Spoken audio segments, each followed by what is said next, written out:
But for more on this, let's speak now to Professor Nader Hashemi. He's from the University of Denver. He's a director for Center for Middle East Studies. Thank you so much for joining us, Professor. So this blockade against Qatar started over, allegations that the country funds terrorism and was getting too close to Iran. Has the boycott accomplished much? And if not, what do you think prompted Saudi Arabia to change its course now?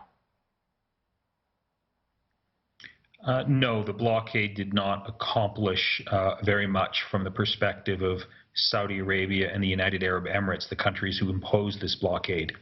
For those people who know the story, 13 demands were made of Qatar in order to resolve the crisis. None of those demands have been met, and this is effectively a Saudi and Emirati climb down. It's a victory for Qatar because they stood firm, and it was Saudi Arabia who blinked first. The motives for this agreement, I think, come from different sources. I mean, primarily this has to do with the changing of the guard in the United States. The Biden administration has signaled that it is going to be much more critical of the policies of Saudi Arabia, both internally and regionally, and Saudi Arabia knows this. So this helps them establish better relations with the incoming Biden administration, which, is not going to tolerate the policies of the Saudi Crown Prince, which have, contributed to regional destabilization in ways that, no longer will be tolerated in Washington. So I think that's fundamentally what's going on. But why did they cave in right at this point when Saudi Arabia, when you consider how much power they yield in the Middle East? I mean, they've always held that power pretty much, no matter who is in the White House.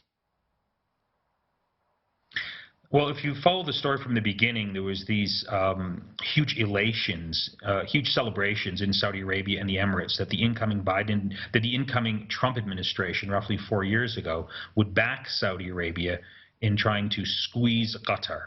That hasn't played itself out. There was a big debate in the United States over the attempt to squeeze Qatar, the White House supporting the Saudi and Emirati efforts, but the Pentagon and the State Department strongly opposing the plan to effectively turn Qatar into a vassal state of Saudi Arabia. So that didn't work under the Trump administration, and with the incoming Biden administration, there's a sense that external support, primarily from the United States, is not going to support Saudi and Emirati sort of strong-arm tactics against Qatar. They failed. They failed fundamentally because they didn't have the backing in Washington that they thought they would get under the Trump administration. And of course, the incoming Biden administration is going to be far less sympathetic to Saudi policies in the region. I think that's primarily why Saudi Arabia has climbed down from their position vis-a-vis Qatar. Well, it's a long way down, isn't it, to Professor Hashemi, because you just mentioned 13 demands that were made of Qatar just over 3 years ago, and you're saying that they got absolutely nothing of them. Does this indicate that Qatar what are they going to do with their diplomatic relations with Iran now that the Biden administration is in? Obviously, they're playing the long game here. That's true. I mean, one of the demands that Saudi Arabia made of Qatar was to break off relations with Iran, to remove the Turkish military base, to shut down Al Jazeera, and to stop, supporting and giving a safe haven to various Muslim Brotherhood parties and activists in Doha. None of those things have been conceded by Qatar, and it's Saudi Arabia who's, climbed down. So fundamentally, this is, I think, a victory for Qatar. The effective details that we know as of this moment is that the quid pro quo, the exchange, was that Qatar would agree not to pursue various lawsuits in international courts against Saudi Arabia, and in exchange, Saudi Arabia and its allies would lift the blockade. That's all that's been exchanged here. So that's very different from the situation roughly 3 years ago when, Saudi Arabia and the Emirates were very much hoping that they could actually initiate regime change in Qatar and stop Qatar from, promoting a very different vision for the Middle East that involves supporting various democratic movements, various religious-based parties.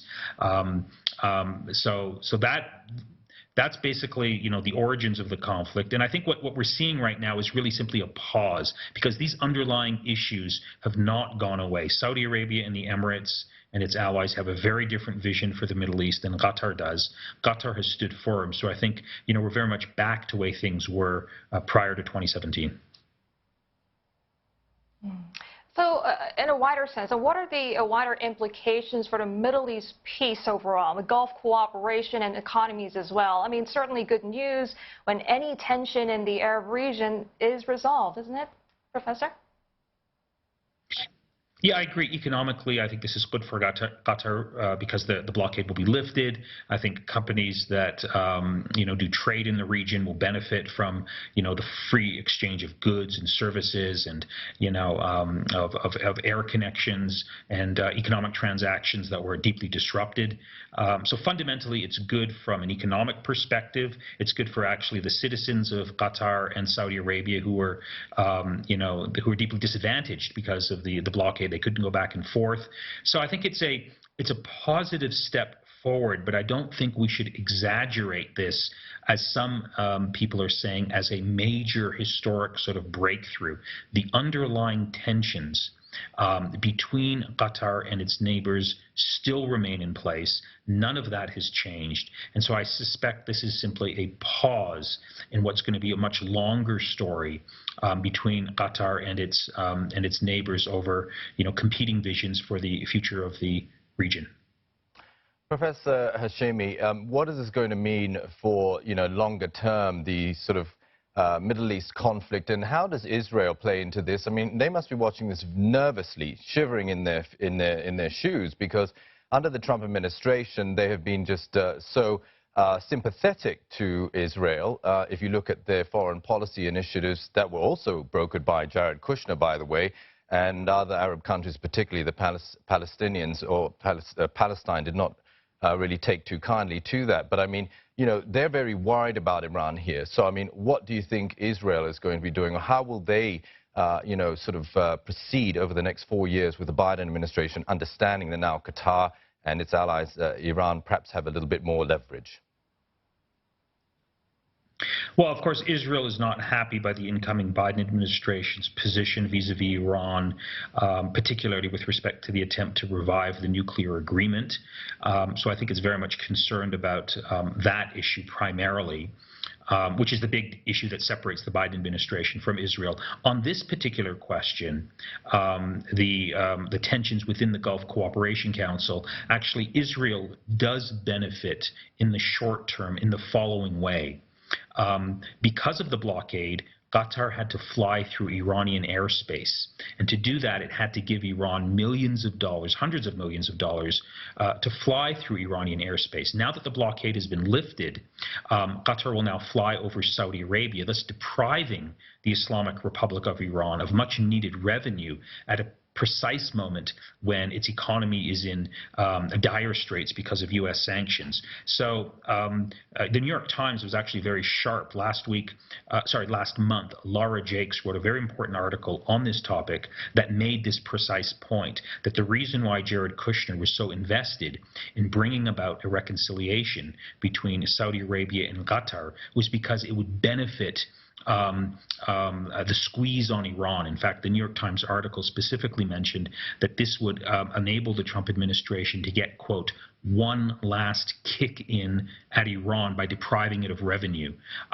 So those are some of the dynamics that are taking place. I don't think this is fundamentally a game changer with respect to, Israel's position in the region, Iran's position in the region. I think it's an important positive development that at least will reduce tensions between countries that previously were not talking to each other and almost went to war against each other. But I don't think this fundamentally changes, the broader picture of, relationships and the balance of power in the Middle East. Yeah, sounds like we're back to square one, although diplomacy is always the best course of action. Thanks very much. It's always good when they're all talking, at least. Professor Hashemi, it was a great pleasure to be discussing this issue with you. That was Nader Hashemi from the University of Denver.